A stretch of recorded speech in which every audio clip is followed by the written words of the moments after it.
Chitrakoot academy में आप सभी का स्वागत है। दोस्तों, ऐसे क्या रीजन है कि आज पश्चिमी घाट चर्चा का विषय बना हुआ है।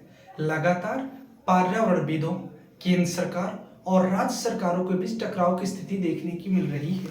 आइए आज के इस वीडियो में हम इसी टकराव की स्थिति को जानते हैं कि आखिर ऐसे क्या कारण है कि पश्चिमी घाट आज चर्चा का विषय बना हुआ है। दोस्तों, अगर हम बात करें तो पश्चिमी घाट जो हमारा है वो महाराष्ट्र से लेकर के कन्याकुमारी तक का क्षेत्र आता है। ये हमारा पूरा क्षेत्र पश्चिमी घाट के अंतर्गत आता है। इधर हमारा गुजरात होता है, ये हमारी विंध्यन हो गई, ये हमारी सतपुड़ा पर्वत श्रृंखलाएं हो गई और यहीं से नर्मदा भी निकलती है। दोस्तों, अगर हम यहाँ की जैव विविधता की बात करें तो जैव विविधता की दृष्टि में यह हमारे बहुत ही महत्वपूर्ण हो जाता है, क्योंकि इधर हमारा अरब सागर है और ये हमारा कच्छ करण है, सौराष्ट्र है, खंभात की खाड़ी है। दोस्तों, इतना ही नहीं, अगर हम खनिज संपदा की दृष्टि से भी बात करें तो हमारे पास 3 घाट हैं। इधर हमारी उत्तर पश्चिमी घाट है, ये हमारा मध्य पश्चिमी घाट है और दक्षिण पश्चिमी घाट है। अगर हम बात करें महाराष्ट्र से कर्नाटक तक के बीच का जो क्षेत्र होता है, ये हमारा उत्तर पश्चिमी घाट के अंतर्गत आता है।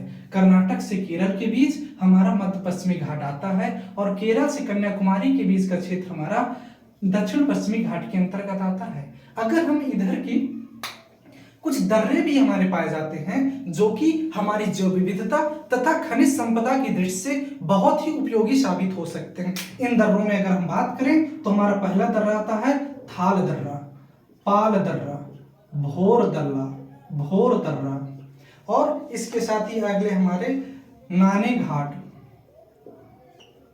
घाट का दर्रा और अंबोली घाट का दर्रा आता है। दोस्तों, अगर हम इतनी ही नहीं, अगर हम यहाँ नदियों की भी बात करें तो यहाँ जैसे आपको पता है कि इधर नर्मदा हो गई, लेकिन जो पश्चिमी घाट में पश्चिम की ओर बहने वाली नदियां हैं वो मुख्यतः हमारी 4 नदी हैं। कौन कौन सी? भरतपुआ, नेत्रवती, शरावती, मंडोवी।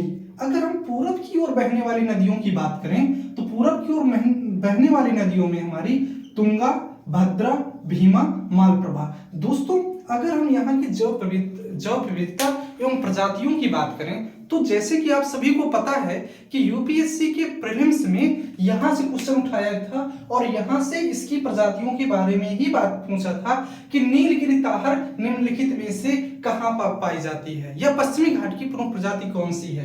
तो हमारे यहाँ पे जो मुख्य प्रजातियां जो पेपर में अधिकतर पूछी जाती हैं वो नीलगिरी ताहर और शेरपुंछ मकाक है। दोस्तों, इन्हें IUCN की EN श्रेणी, इंडेंजर्ड श्रेणी में रखा गया है।